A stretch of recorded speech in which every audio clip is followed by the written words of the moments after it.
पाणीदार जिल्हा अशी ओळख असलेल्या कोल्हापूर जिल्ह्यावर यावर्षी पाणी कपातीचं सावट आहे ते घोंगावते। कारण एका बाजूला कोल्हापूर जिल्ह्यातल्या धरणांमधील पाणीसाठा कमालीचा घटलेला आहे, तर दुसऱ्या बाजूला ग्रामीण भागात जे काही पाझर तलाव आहेत त्यामधील पाणी देखील मोठ्या प्रमाणावर घटल्याचं आपल्याला बघायला मिळतंय। मी आता आहे करवीर तालुक्यातील दर्याचे वडगाव पाझर तलावाच्या ठिकाणी आणि इथली दृश्य आपण बघू शकतो। मे महिन्याच्या दुसऱ्या आठवड्यातच या तलावाने अक्षरशः तळ गाठलेला आहे आणि त्यामुळे अशाच पद्धतीची परिस्थिती जिल्ह्यातील अनेक ग्रामीण भागातल्या पाझर तलावांमध्ये बघायला मिळते। आणि अशाच पाझर तलावावर अवलंबून असलेल्या गावातील पाण्याचा प्रश्न, त्याचबरोबर शेतीचा प्रश्न देखील आता पुढच्या काळामध्ये बिकट आहे तो बनण्याची परिस्थिती निर्माण झालेली आहे। कारण पुढचे 10 ते 15 दिवस पुरेल इतकाच पाणीसाठा अशा तलावांमध्ये आपल्याला बघायला मिळतोय आणि त्यामुळे पुढच्या काळामध्ये जर पाऊस लांबला तर मात्र मोठ्या अडचणींचा सामना या सगळ्या ग्रामीण भागातील नागरिकांना करावा लागू शकतो। आपल्यासोबत इथले शेतकरी त्याचबरोबर लोकप्रतिनिधी देखील आहेत। काय सांगाल, अशा पद्धतीची परिस्थिती आधी कधी बघितली होती का आणि काय नेमकी आता उपाययोजना करायची? नाही, आता याच्या आधी बऱ्याच वर्षापासून आम्ही तलावाची परिस्थिती बघतोय, पण कधीही एवढ्या प्रमाणात तळाला पाणी गेलेलं नव्हतं। अगदी मे महिन्याच्या पहिल्या आठवड्यात हे फार अतिशय पाण्याची पातळी कमी झालेली आहे।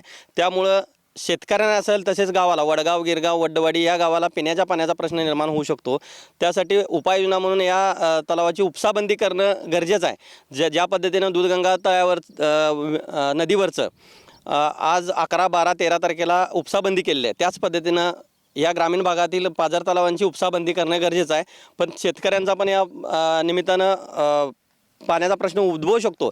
पण शेतकऱ्यांच्या पाण्याच्या बरोबरच लोकांना या 3 गावाला पिण्याच्या पाण्याला यातनंच पुरवठा होतो। त्यामुळं हे पण बघणं गरजेचं आहे। कारण पाऊस आजपर्यंत एवढा लांबला नव्हता, एखादा वळीव पाऊस पडायचा, पण आता कुठल्याही प्रकारचा या वर्षी वळीव पाऊस पडला नसल्यामुळं ही पाण्याची पातळी खाली गेलेली आहे। त्यामुळे शासनानं किंवा पाटबंधारे विभागानं याकडे लक्ष देऊन गांभीर्यानं विचार करायला पाहिजे। शेतीला कशा पद्धतीचा फटका यामुळे आता बसू शकतो? शेतीला या उष्णतेमुळे पाण्याचा अपुरा पाणी पुरवठा होत आहे आणि त्यामुळं पिकांचं नुकसान होत असून शेतकरी आर्थिकदृष्ट्या अडचणीत आलेला आहे।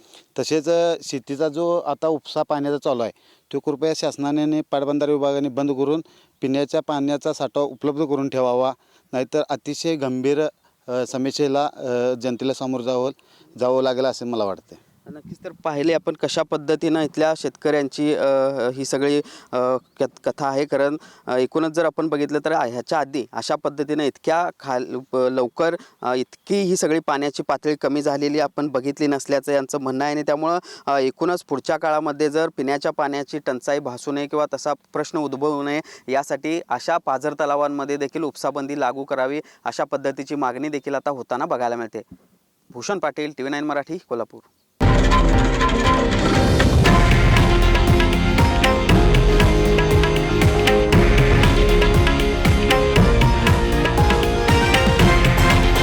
हे आहे देशातील नंबर 1 न्यूज नेटवर्क आणि आपण पाहत आहात TV9 मराठी, एकमेव।